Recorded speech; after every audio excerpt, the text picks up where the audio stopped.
काय मग बीडकरांनो, नव्या कोऱ्या ट्रेननी प्रवास केला की नाही? केला असेल तर कसा अनुभव होता हे कमेंट करून आम्हाला सांगा, आणि नसेल केला तर करा लवकरात लवकर आणि एक्सपिरियन्स सुद्धा शेअर करा.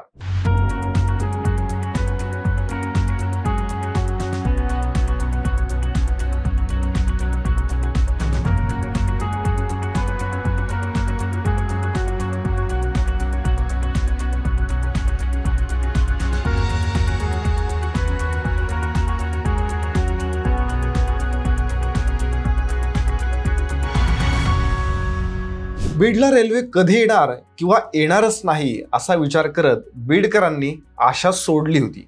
पण हीच आशा पुन्हा एकदा पल्लवित झाली. 40 पेक्षा जास्त वर्षांच्या प्रयत्नांना आणि खरं तर संयमाला म्हटलं पाहिजे यश आलं. 17 सप्टेंबर 2025ला मुख्यमंत्री देवेंद्र फडणवीस आणि उपमुख्यमंत्री अजित पवार यांनी नव्या ट्रेनला हिरवा कंदील दाखवला. पण तुम्हाला माहिती आहे, ही ट्रेन इतर ट्रेनसारखी नाहीये, म्हणजे अगदीच साधी आहे. टेक्निकली बघितलं तर ती डेम्यू म्हणजेच DEMU या प्रकारातली आहे, EMU या प्रकारातली नाहीये. काय असतो या दोन्हींमधला फरक? बीडकरांना कधी मिळणार EMU? कुणी कुणी केला होता बीडच्या रेल्वेसाठी संघर्ष? कोणती विघ्न आली होती हे सगळं स्वप्न जे काही आहे ते साकार करत असताना?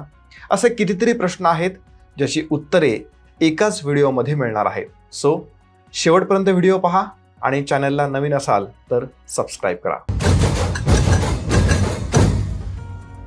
नमस्कार, मी प्रदीप. मूड फ्रेश करणाऱ्या मराठी मूडमध्ये आपल्या सगळ्यांचं स्वागत. बीडच्या 3 पिढ्यांचं स्वप्न पूर्ण करणारी रेल्वे अखेर धावलेली आहे, भले जरी साधीच असली तरी. याचं उद्घाटन म्हणजेच हिरवा झेंडा दाखवण्यात आला तो 17 सप्टेंबरला. या कार्यक्रमामध्ये भाषणबाजी झाली आणि श्रेयवादाची लढाई रंगली, ते तुम्ही ऐकलं असेलच.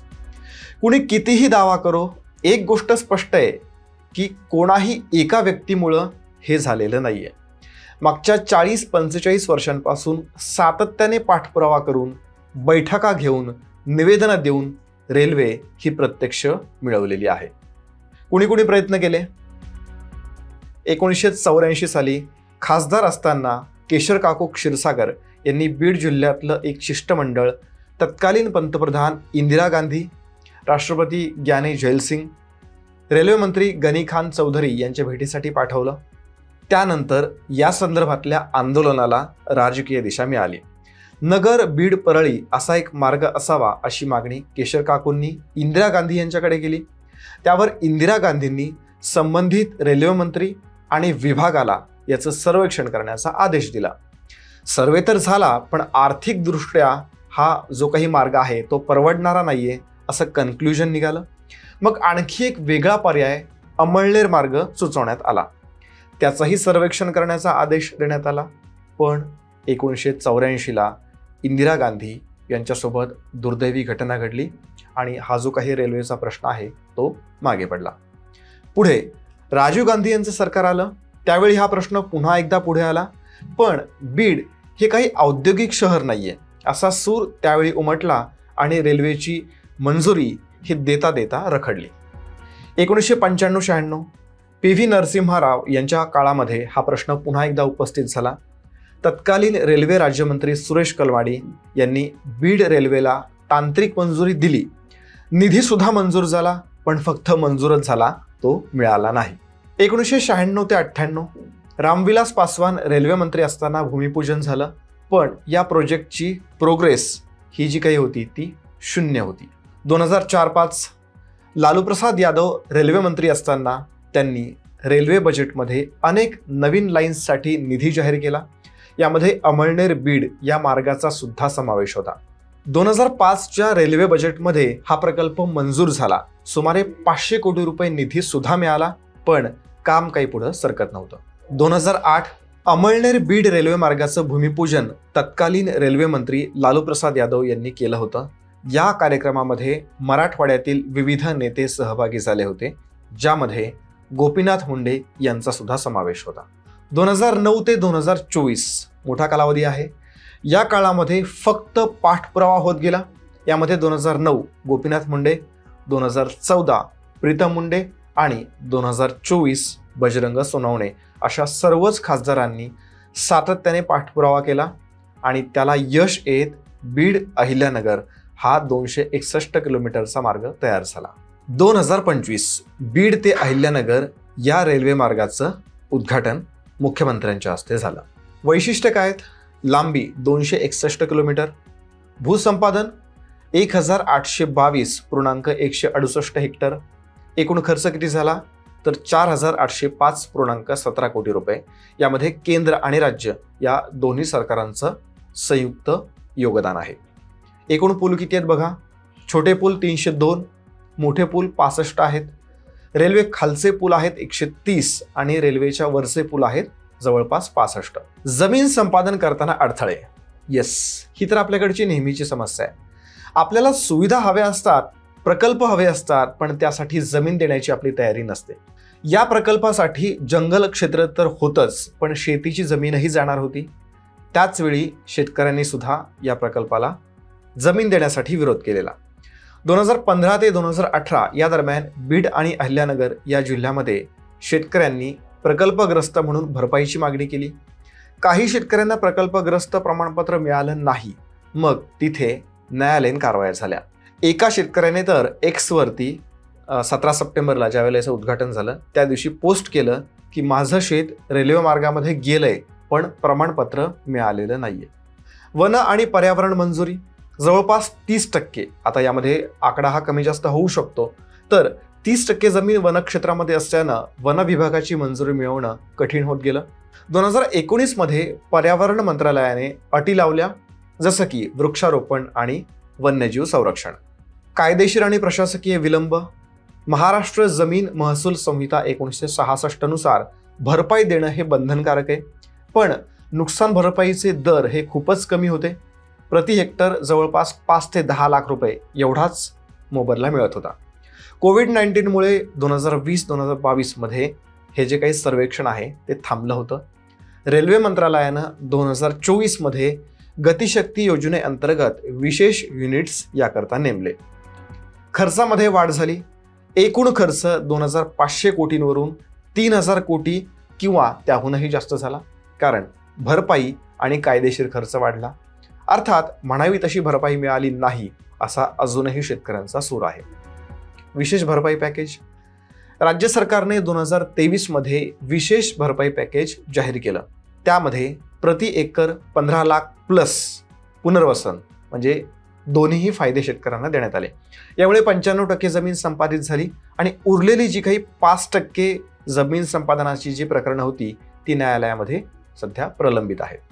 वेगवेगळ्या पक्षांचे राजकीय नेते, रेल्वे संघर्ष समिती यांच्यासह काही संघटनांकडून सातत्याने पाठपुरावा केल्याच्या नंतर आता रेल्वे सुरू झालेली आहे, पण ती सुद्धा अगदी लिमिटेड. डब्यांची आतली रचना जर का आपण बघितली तर मुंबई लोकल सारखा फील येतो. सीट्स प्लास्टिकचे आहेत, म्हणजेच थोडक्यात बेसिक लेवलची ही ट्रेन आहे, शिवाय स्लो सुद्धा आहे. त्यामुळे बीडकरांनो, तुम्ही अजून मुख्य प्रवाहात नाहीत हेच यामधून दिसून येते. टाइम टेबल जर का बघितला तर दिवसातून एकदाच ही ट्रेन धावणार आहे, शिवाय तिला तब्बल 5.5 तासांचा अवधी लागणार आहे. आणि याचं कारण काय माहिती आहे? तर ही मगाशी सांगितलं तसं DEMU या प्रकारातली आहे, EMU या प्रकारातली नाहीये. आता या दोन्हीमध्ये काय फरक असतो बघा. DEMU आणि EMU या ट्रेनमधला फरक बघा. DEMU म्हणजेच diesel electric multiple unit. Diesel इंजिनमधून वीज तयार करून ती इलेक्ट्रिक ट्रॅक्शन मोटर्सना दिली जाते. तेव्हा कुठे ही ट्रेन चालते.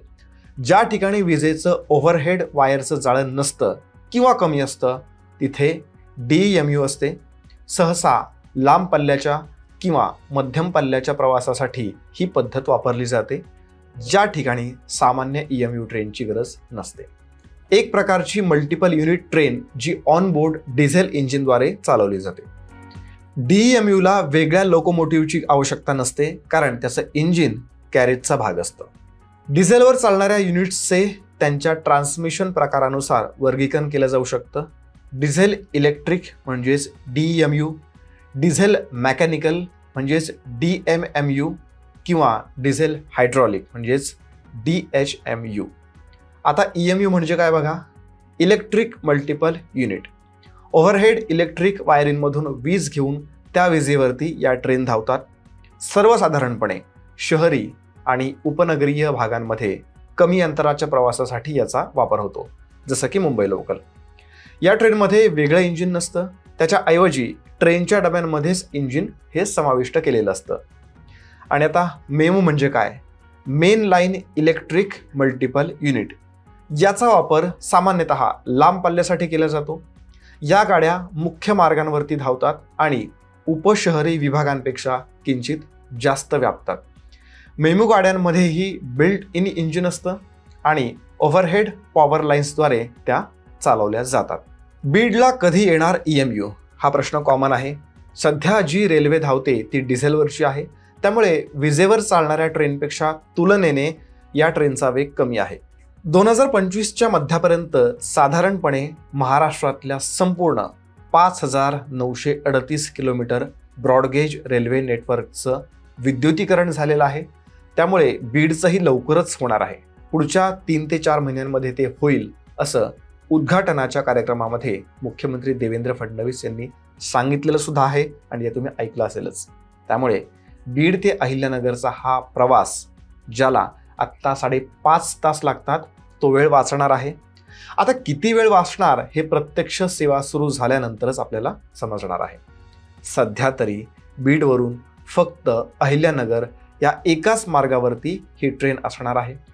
पण बीडवरून पुणे, मुंबई, छत्रपती संभाजीनगर, त्यानंतर नाशिक आणि तिकडे विदर्भ, विशेषतः नागपूरकडे प्रवास करणाऱ्यांची संख्या अधिक आहे. प्रकल्पाची सुरुवात म्हणून अहिल्यानगर ठीक आहे, पण लवकरात लवकर या मार्गांवरती ट्रेन सुरू व्हाव्यात, त्या देखील डेली बेसिसवरती. आमची खात्री आहे, जसा सुरुवातीला आर्थिकदृष्ट्या परवडणारा नाही म्हणून या प्रकल्पाला मान्यता देण्यात आलेली नव्हती. पण खरं बघितलं ना तर अजिबात हे मार्ग जे काही आहेत ते तोट्यातले नाही आहेत. उलट रेल्वेला याच्यामुळे फायदाच होणार आहे. बस फक्त लवकरात लवकर इतर मार्गांच्या प्रमाणे हे मार्गसुद्धा कॉमन व्हावेत. रेल्वे आली की प्रगती होते असं म्हणतात. आता इथली जी काही प्रगती आहे, म्हणजे या परिसरातली जी काही प्रगती आहे, ती सुद्धा लवकरात लवकर होईल अशी आपण आशा करूयात. तर फायनली ही ट्रेन सुरू झालेली आहे. तुम्ही या ट्रेनने प्रवास केला असेल तर तुमचा अनुभव कसा होता? इतर ट्रेनची तुलना केली तर या ट्रेनमध्ये काय काय बदल केले पाहिजेत किंवा काय सुविधा मिळायला हव्यात असं तुम्हाला वाटतं? अहिल्यानगर शिवाय अजून कोणत्या मार्गांवरती बीडमधून रेल्वे सुटावी अशी तुमची अपेक्षा आहे? कमेंट करा आणि व्यक्त व्हा. या व्हिडिओमध्ये इतकंच. जय हिंद, जय महाराष्ट्र.